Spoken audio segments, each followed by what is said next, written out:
Macam ada seorang guru sebut, kata wali-wali Allah Ta'ala dulu kalau kadang ada masalah dalam hukum, maka dia akan selak tirai tanya dekat Rasul SAW. Rasulullah jawab terus soalan gitu. Buat teruk tak mana? Oh, kalau macam tu habislah hukum-hukum, tidak ada lagi ijtihad para ulama. No? Masyayikh pun tak ada pergi terus kat maqam Nabi, selak kat maqam Nabi, tanya terus kat Nabi. Ya akhi, hada karamah. Nah, itu karamah. Nah, dipanggil amrun khadiqun lil adah. Dan tak ada pun ustaz tadi cerita, guru tadi bila sebut kisah tadi dengan makna dia membatalkan ijtihad. Ada sebut kan? Kamu yang lazimkan perkara tersebut. Ni jahil ni orang panggil. Dia cuma sebut kata ni adalah salah satu keramat para ulama dulu. Tanya kat Nabi, ya apa masalah dia? Masalah dia tu kamu. Kamu tu yang masalah. Sebab apa? Oh, Nabi dah mati. Itu yang pegang lah. Senang. Kamu macam tu kamu pegang. Senang. Kamu pegang kan Nabi dah mati. Nabi dah tak ada apa. Nabi dah tidak tasarruf dalam dunia. Jadi sebab tu kamu pegang dengan pandangan tu. Lepas tu kamu buat pelik. Ketika mana ada tok-tok guru cerita bab wali ini, tu dia kata, oh ni membatalkan apa ni? Terus membatalkan ijtihad. Tak ada lah ijtihad para ulama. Imam Syafi'i tak pernah pula dengar cerita kata diselak tirai. Tanya. Tuan-tuan, sebab tu jangan dengar sangat kalam-kalam orang yang suka memecah belahkan. Ada kisah tadi, kisah yang tidak, kita tak ada pelik apa pun. Biasa.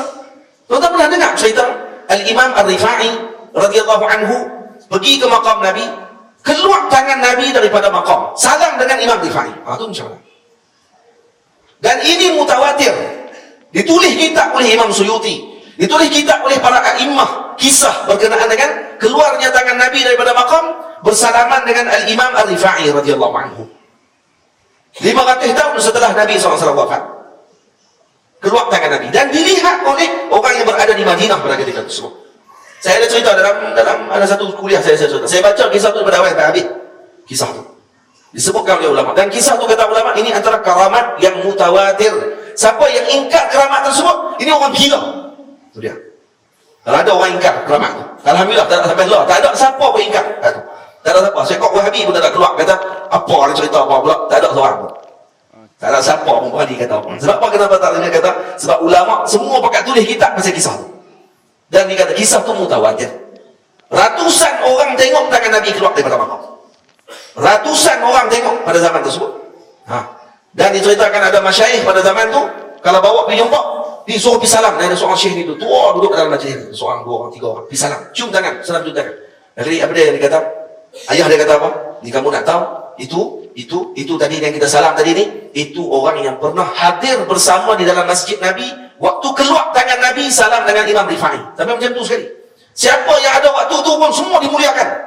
Kenapa? Karena pernah tengok tangan Nabi SAW. Itu dia. Faham? Kan? Lepas tu buat teruk. Selak tirai buat teruk. Orang cerita ya. Bukan dia batalkan keramat, batalkan ijtihad ke apa semua. Itu saya bila heran tengok orang. Dia tu kata, mantiknya terlalu qasir, terlalu, ya Allah, saya tak tahu nak kata apa. Maknanya pegang macam ni dah sini. Kena nak bincang dengan awam macam ni, kita kata macam ni dah, senang. Baik, kamu yang pertama, saya tak tukar keramat. Yang kedua, betulkah ada ustaz tu sebut atau guru tadi sebut, kata, kalau berlaku macam tu bermakna dia membatalkan ijtihad. Itu kamu melazimkan benda yang tak lazim.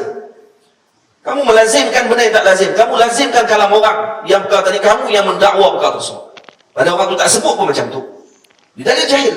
Dia jahil. Sebab tu jangan dengar kalam-kalam yang macam tu. Kalam-kalam yang orang yang seolah-olah macam jadi hero, seolah nak menolak kalam tadi, dia nak, oh ni adalah benda yang dia tak perlu dicerita dalam majlis dan sebagainya. La ilaha illallah. Jadi kita tak faham. Lagi ada ustaz-ustaz kita juga ni ahli sunnah wal jamaah, dia pun pengaruh juga dengan benda-benda tu. Dia jangan nak cerita benda macam ni apa semua ni. Ceramah 2 jam, 1 jam. Hak cerita yang tu 1 minit, 2 minit, 3 minit. Tu pun adalah jawab soalan kadang-kadang. Yang tu dijadikan isu. Okey, baik. Bismillahirrahmanirrahim. Alhamdulillah, wassalatu wassalamu ala asyrafil anbiya'i wal mursalin wa ala alihi wa sahbihi ajma'in. Summa ba'. Alhamdulillah sahabat-sahabat, terima kasih banyak kerana anda bersama dengan saya, dan hari ini alhamdulillah saya bersama dengan Ustaz Luqman Hakim. Apa khabar Ustaz? Sudah sihat. Kita nak ambil manfaat sama-sama satu perbentangan daripada Ustaz Luqman berkaitan tentang Syekh Rifa'i, yang mana dakwaan daripada seorang ustaz daripada Al-Azhar, Ustaz Nazrul Nasi, berkaitan tentang tangan Rasulullah keluar bersalam dengan Sidi Ahmad Rifa'i. Jadi kita persilakan Ustaz untuk berkongsi kepada kita tentang isu ni. Fadhal Ustaz. Baik, bismillah, alhamdulillah, wassalatu wassalamu ala rasulillah wa ba'd. Kalau kita lihat video daripada Ustaz tersebut, lebih kurang berdurasi dalam 7 minit, ada 4 isu yang beliau sebutkan lah. Yang pertama, dia rentetan daripada kisah dengan Ustaz Muhaizat tau, yang mana cerita pasal selak tirai apa semua tu. Lepas habis tu, yang kedua, isu kedua yang beliau ulaskan adalah kisah mengenai Imam Ar-Rifa'i yang meninggal pada tahun 578 Hijrah, yang kononnya ketika beliau ke kubur Nabi terbelah dan tangan Rasulullah keluar, Imam Ar-Rifa'i pegang salam tangan tersebut. Kemudian adalah isu yang ketiga yang kita boleh ulas pada video tersebut lagi adalah dia kata kita cerita panjang, dia ambil hak kecil je yang dia ulas. Orang ni ada something dekat hati mereka. Dan yang keempat juga dia kata mengenai Syekh Bukhari, kononnya dia berjumpa dan dengar sendiri beberapa cerita daripada tu. Rentetan kisah ni yang ni bersama jugalah. Baik, isu yang pertama mengenai silat tirai tu, Ustaz Syahabuddin pun dah hurai dah, saya pun dah hurai dah kat Facebook saya, ramai dah hurai dah, kita tinggalkan dulu. Cuma kalau ada masa nak sentuh lagi boleh lah. Dan terus pada isu kedua iaitu Ustaz tu sebut ringkas je. Dia cerita dia panjang lah. Cerita dia Imam Rifa'i pergi buat haji, kemudian dia rindu sangat dekat Rasulullah, dia duduk tepi kubur Nabi, kemudian Nabi suar tangan keluar daripada kubur Nabi tu dan dia bersalam. Tangan tu dia cium tangan. Sebagian kata dia beri salam, Nabi jawab salam dan tangan keluar dan dia cium. Dan sebagian riwayat kata peristiwa ini disaksikan hampir 900,000 orang. Ada kata 70,000 orang saksikan cerita ni. Ada banyak versi lah. Baik. Cuma kalau kita lihat video Ustaz Nazrul Nasir ni, dia akan bagi tahu lepas dia cerita ke kisah tu, dia kata tak ada sekok pun Wahabi yang ingkar kisah ni. Okay, tak ada sekok Wahabi ingkar kisah ni. Kat sini ada 2 poin yang kita boleh ambil. Pertama, sekok. Sekok ni biasa kita guna untuk binatang, tapi dia guna untuk orang. Ni beradab lah. Kalau dia kata sekok tu lorat Kedah, maka kenapa dia tak guna perkataan sekok dekat Imam Rifa'i? Dia kena guna jugalah sebab kalau dia kata lorat Kedah. Tapi kalau dia anggap benda tu benda yang tak elok, maka pengajian tasawuf ni kena nilai semula lah kepada Jabatan Mufti beberapa tempat ni yang duk nilai pasal zikir tahuhi ni. Baik, nilai semula sejauh mana keberkesanan pengajian tasawuf ni, sebab banyak orang mempertahankan tasawuf yang aswaja ni, banyak akhlak mereka yang tak elok. Baik, isu yang kedua dia kata benda sama juga, tak ada seorang pun ingkar. Saya tak tahu sama ada ustaz tersebut tak baca atau dia baca dia lupa. Salah satunya saya lupa, saya tidak baca semua. Saya baca cuma lupa. Atau kitab dia baca tak ada ISBN, saya tak tahu lah. Kalau kita, tak ada ISBN. Sebab sekadar yang kita rujuk, ada tak kurang 7 orang yang menafikan benda ni, yang ingkarkan benda ni. Pertama Syekh bin Baz, kedua kita ada Imam Al-Alusi, yang ketiga kita ada Syekh Abdullah Siddiq Al-Ghumari, seorang sufi Siddiq Al-Ghumari. Rujukan Siddiq Al-Ghumari, dia bantah keras benda ni, kasar ayat dia. Kemudian kita juga ada daripada Dr. Aisyah Ilahi Zahir. Kita juga ada daripada Ustaz Abdul Kadir, Jabatan Mufti Perlis. Dan juga kita ada Jabatan Mufti Negeri Perlis sendiri yang menafikan kisah ni. Kemudian ada satu benda kalau kita rujuk dalam senarai Wahabi yang disebarkan dengan ilmu atau kejahilan, masih lagi tak ada jawapan tu. Dalam senarai tu nombor 17. Ada seorang yang bernama Basri Ibrahim. Kisah-kisah lemah yang sewajarnya dilihat semula oleh para penceramah. Baik, buku ni ada ISBN, jangan risau. Pada muka surat 224 sehingga 225, dia ada cerita mengenai kisah Imam Ar-Rifa'i ni.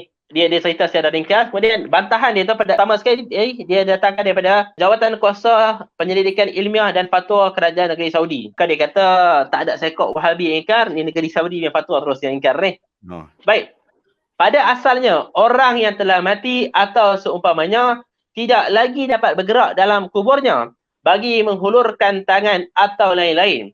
Cerita yang dikatakan kononnya Nabi mengeluarkan tangan baginda untuk bersalam dengan sebahagian orang yang memberikan salam kepadanya adalah cerita yang tidak benar, bahkan tidak lebih daripada kesamaran dan khayalan belaka dan tidak mempunyai asas sama sekali. Kemudian dia datangkan kata-kata Imam Al-Alusi ini pada muka surat 225.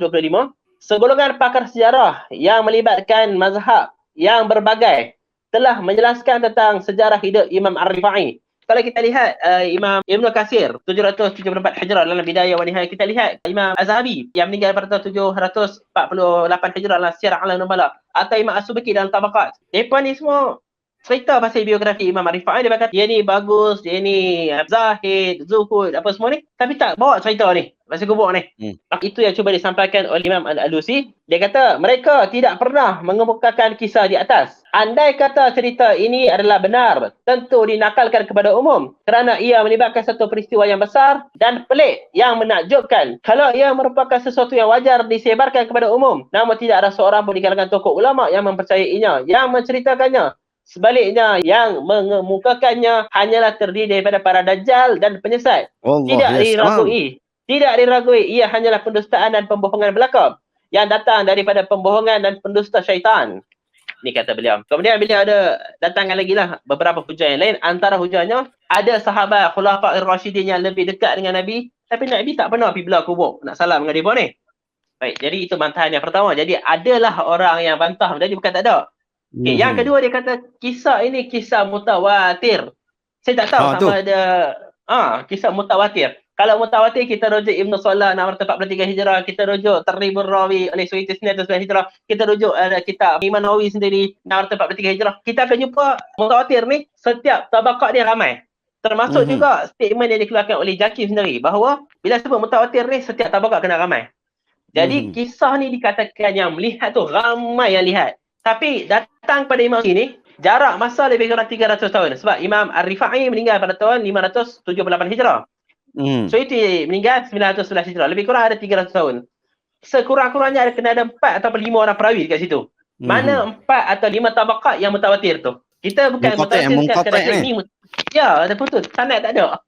Jadi kalau ada mana sanad mutawatir tu? Sebab ramai sangat nampak. Ini kena tanya balik dia ni. Mana mutawatir dia. Kemudian dia kata mutawatir ni sebab hari tu ramai yang lihat.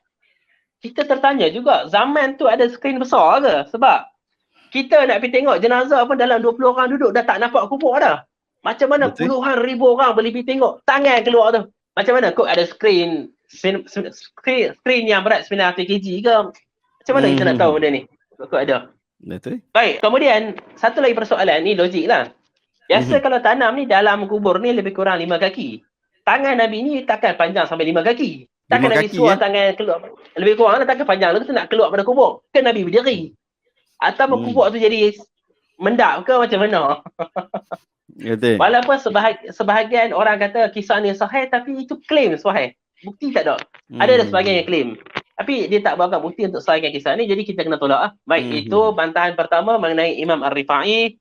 Kemudian Ustaz Nasirul juga dalam video tu ada sebut mengenai setengah golongan ni, dia nampak Tok Guru dia ajak punya panjang, dia ambil sikit tu dia kritik. Orang ni ke hati dia ada something. Something yang dimaksudkan tu apa dia? Benda baik ke benda buruk? Kalau benda buruk, apa kritikan dia kepada Imam Nawawi? Sebab Ihya Ulumuddin ditulis banyak jilid. Tak tahu solat raghaib ada dalam salah satu jilid, salah satu bab, salah satu muka surat sikit tu. Imam Nawawi, Imam Ibn Hajar Al-Haythami semua kritik benda tu. Jadi hati mereka ni ada masalah ke macam mana? Ihya panjang, dia kritik benda sikit. Jadi kalau nak kata orang yang kritik benda sikit tu, hati dia bermasalah, kena kritik An-Nawawi, kena kritik Al-Haythami juga lah. Kemudian cerita yang ketiga, kalau kita lihat Ustaz Nasirul Nasir, dia akan kata dia ada jumpa dengan suatu orang nama Syekh Al-Bukhari yang masih hidup katanya. Dia berjumpa, dia bertanya. Dia tanyalah bagaimana nama Al-Bukhari ni boleh hadir. Moyang dia, kepada dia tu orang petikai. Sama dia ni keturunan Nabi atau tak. Maka moyang dia ni buat satu macam challenge. Kita pergi kat kubur Nabi, kita bagi salam. Salam siapa Nabi jawab? Dia cucu Nabi. Maka bagi salam lah. Assalamualaikum warahmatullahi wabarakatuh. Yang orang pertama tu bagi salam, tak jawab. Maka dia bukan cucu Nabi lah. Maka Syekh Bukhari punya moyang ni bagi salam. Assalamualaikum ya jaddati. Waalaikumsalam. Ada jawapan. Jawab Nabi jawab. Ada jawapan. Maka dia keturunan Nabi kononnya. Kita pun teringin jugalah nak buat semua habaib pergi ke kubur Nabi bagi salam ni. Nabi jawab kata. Sedang nak jawab detect semua ni. Dan juga dia kata kisah ni saya dengar sendiri daripada mulut Syekh Bukhari. Dengar sendiri atau tak itu bukan parameter sahih atau tak. Hadis palsu pun perawi dia sebal sendiri juga pada mulut dia. Tapi tetap palsu. Betul. Jadi janganlah kita gunakan atas nama karamah ni, kita pukul habis semua benda cerita tak logik pun. Dan kalau kita tanya doa kita Nabi yang banyak, orang tak tahu lagi. Kita nak cerita karamah, cuba cerita benda pelik-pelik ni apa. Ajak yang ada dalam kitab sahih sudah. Untuk bab karamah ni saya suka nakal kata-kata Imam Syafi'i. Iza ra'aitumur rajul yamshi 'alal ma' aw yatiru fil hawa fala tatakiranna bih hatta takridu ala kitabillahi wa sunnah. Kalau kamu nampak orang boleh jalan atas ayak, boleh terbang atas udara, jangan terima dia lagi. Sehingga kamu timbang perkataan dia ni dengan Al-Quran dan Sunnah. Allah Ta'ala ala itulah. Alhamdulillah Ustaz, padu Ustaz. Sebab saya ingat dulu waktu jadi isu ni, saya pun cuba untuk nak buat penulisan berkaitan tentang isu ni. Sebab macam Ustaz keluarkan tadi, ada beberapa perkara yang cukup pelik. Dakwaan berkaitan tentang isu ni adalah mutawatir. kemudian bagaimana tangan itu keluar dan dilihat oleh orang ramai. Pelik betul Ustaz kata kena ada green screen ataupun screen besar, white screen. Baru kita boleh percaya, sebab kalau tidak macam mana orang zaman tu boleh tengok semua. Betul. Dan lagi satu, dakwaan tu konon-kononnya tidak dipertikaikan. Tapi kalau kita buat cara yang macam Ustaz tunjukkan tadi, memang yang mempertikai itu bukan seorang, daripada kalangan tokoh-tokoh juga. Dan isu Betul, yang paling termasuk utama, tokoh-tokoh sufi pun kan. bahkan tadi Ustaz sebut Allah Sidi sedih, Ahmad Rumari.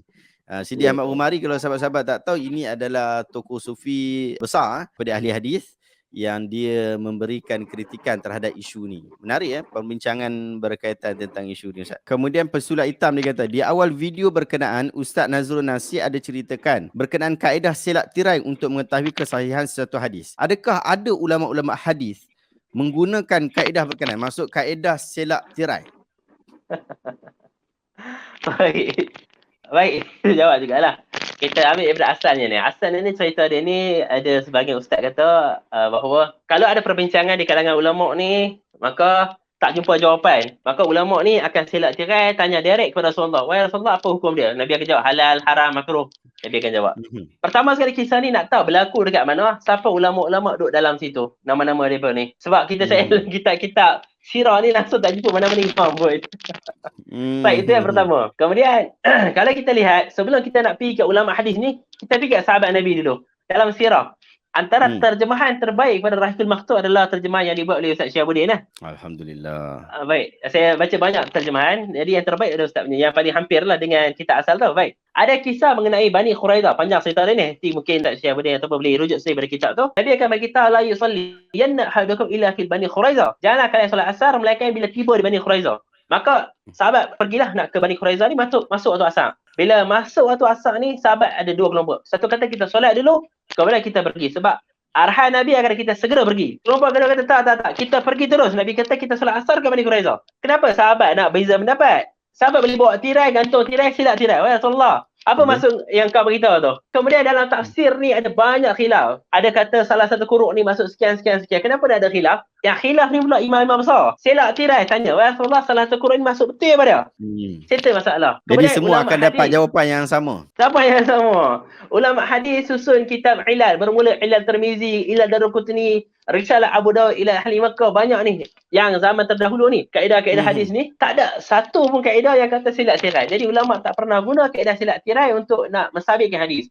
Kalau kita lihat Imam Suyuti yang dikatakan dia menakalkan kisah Imam Rifa'i tadi tu, dia juga adalah Targhib Rawi, dia ada satu cerita. Targhib Rawi kitab ulum hadis, satu cerita di mana seorang perawi ni dia dengar satu hadis ke satu orang. Dengar, dia tanya, dengar dekat mana? Dia kata, kau dengar dekat Basrah contohnya. Dia pergi ke Basrah, pergi cari orang tu. Tanya kau tu, dengar dekat mana? Dia kata, kau dengar dekat Iran. Pergi ke Iran pula, cari pula. Sampailah mai balik kat kampung halaman dia, jumpa orang tu. Dia kata, dengar hadis ni dekat siapa? Dia kata, aku tak dengar, aku reka hadis ni. Jadi, rihlah fi talabil hadis ni ada ni. Kalau selak tirai ni mudah.